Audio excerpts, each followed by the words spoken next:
Hello, my topic today is on forest fragmentation for Sustainable Forestry and Biodiversity Assessment 3. My name is Enlynn, and let us begin. So the topic that I will be touching on will focus on the geographical area of Borneo. The Borneo Island is the third largest island in the world, covering land area of 74.33 million hectares, home to 17.7 million population, out of which 17% or 2.2 million is dominated by indigenous people called Dayak, and it is a combination of three countries. East Malaysia, which is the states of Sabah and Sarawak, covering 26.7% of the land area. Brunei is less than 1%. And lastly, the Kalimantan area of Indonesia is dominating the Borneo Island at 72.6%. The Borneo Island is rich in biodiversity. As you can see in the slide, there are 15,000 plant species, more than 1,400 amphibians, birds, fish, mammals, reptiles, as well as unknown insects. So Borneo Island is also home to one of the oldest rainforests, about over 140 million years old, which is older than the Congo Basin as well as the Amazon rainforest. So Borneo is a treasure trove of life, home to spectacular species like the orangutan and pygmy elephant, but its forests are under relentless pressure. Massive scale logging and rapid expansion of monoculture, particularly oil palm plantation, have turned vast continuous rainforests into perilous patchwork. This process is called forest fragmentation. It's not just about losing the forest area, it is about breaking the ecosystems into small isolated forest patches. It breaks the ecosystem integrity, where they suffer from destructive age effects, and animal population are cut off, leading to a tragic loss of, for example, genetic diversity and ultimately local extinction. This is an urgent crisis. So as you can see from on the slide, from 1950 until 2022, loss of forest areas are very prominent. You can see how the green part of the map are decreasing over time, over the years. And this is because of destructive forestry, where there is no sustainable practices. So how does sustainable practices look like if we have them? And the good news is we do have sustainable forest management. And it is defined as a dynamic and evolving concept which aims to maintain and enhance the economic, social, and environmental values of all types of forests for the benefit of present and future generations. The FAO outlined the SFM framework in 7 key areas: extent of forest resources, forest biodiversity, forest health and vitality, productive functions of forest resources, protective function of forest resources, socio-economic function of forests, legal, policy, and institutional framework are the 7 key aspects of SFM framework. And certification as a tool for the implementation of SFM. So there are 2 main certification in the world, namely the PEFC, which stands for the Program for Endorsement of Forest Certification, as well as FSC, Forest Stewardship Council. So PEFC is the largest certification globally, certifying approximately 75% of forests, while FSC, their certified areas are relatively smaller, However, their logo is more often seen on products that use certified forest products. Now, what are the possible integration of forest ecosystem or biodiversity conservation into SFM framework? So firstly, I would like us to explore the very obvious strategy. When we have forests that are fragmented, it is very important that we possibly try to reconnect the landscape. So one of the initiatives that has been going on since 2007 is the Heart of Borneo initiative, which is a joint declaration in 2007 among three governments on the Borneo Island, which are the Malaysian government, Brunei, and as well as Indonesian government. It spans across 22 million hectares of forest that are home to a diverse group of wildlife species such as orangutan, clouded leopard, pygmy elephant, as well as the Sumatran rhino. Um, to conserve the biodiversity of the heart of Borneo for the benefit of the people who rely upon it through a network of protected areas, sustainable management of forests, and other sustainable land uses.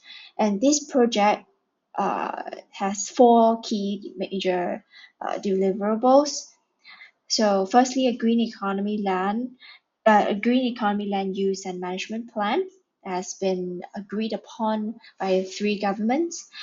The palm oil and timber sector in the region have an increased awareness and capacity to adopt environmentally friendly business practices. Thirdly, local communities are empowered to co-manage natural resources in a sustainable manner and according to the green economy concept. Fourth, the development of green economy land use and management plans can be replicated across HOB, particularly in conservation areas that are critically important to the international community. So a fun fact about Heart of Borneo, it is also known as the lungs of the world because of how rich the forests as well as biodiversity are. Now, this is a very interesting project. It's called SAFE project, Stability of Altered Forest Ecosystem.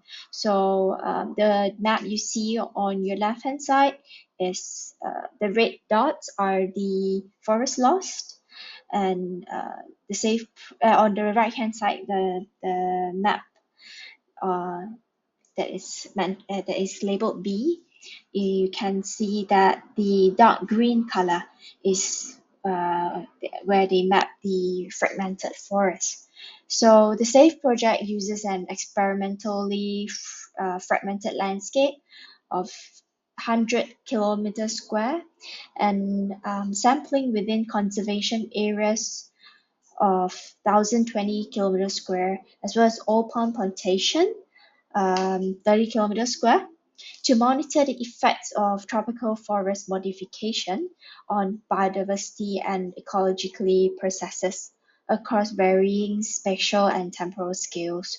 So this is a project that actually also uses acoustic technology to listen how the differences of biodiversity in different areas of forest, whether it is in virgin jungle forest or fragmented forest. Okay, moving on to the next strategy. Um, there's no plan for Borneo without its people, and sustainable management must be community-based. That is why I'm mentioning social forestry here. So by implementing community management or social forestry models, governments and NGOs empower the local communities or indigenous people, which are the original stewards of these lands, with the rights and incentivized to manage forests sustainably. When a community's livelihood, whether through non-timber forest products, for example, honey, kenaf, or even kulim oil, or fruits. So those are the non-timber forest products, or even ecosystem services such as ecotourism. All of these depend on a healthy, intact ecosystem. They become the most powerful defense against illegal deforestation and further fragmentation of the forest. So social forestry addresses the socioeconomic drivers of forest loss directly. Now, all of this will not be able to be successful if we do not have funding. So innovative funding and technology is also very important as a critical success factor to the for proposed strategies. So ecological fiscal transfer is something that Malaysia has been consistently implementing. It's also in an upward trend. Uh, to date, since 2019, we have achieved 800 million of EFT in totality over the 7-year period. And at the bottom, REDD Plus and Carbon Finance, which are financial incentives to develop countries for forest conservation and sustainable management. On the right-hand side, Forest Conservation Certificate by MFF.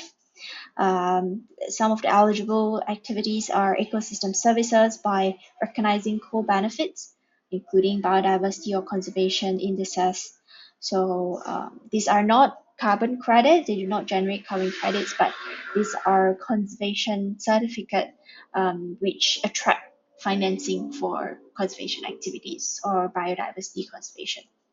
And lastly, I'd like to talk about using satellite tools or AI to monitor deforestation. This is a map from ArcGIS, the Geographic Information System, GIS company, which has generated. So you're able to monitor forest fragmentation in real time with such technology. So in conclusion, forest fragmentation is a serious threat to biodiversity, ecosystem, and species, and these species also include humankind. I just like to point your direction to point your attention to IUCN Red List.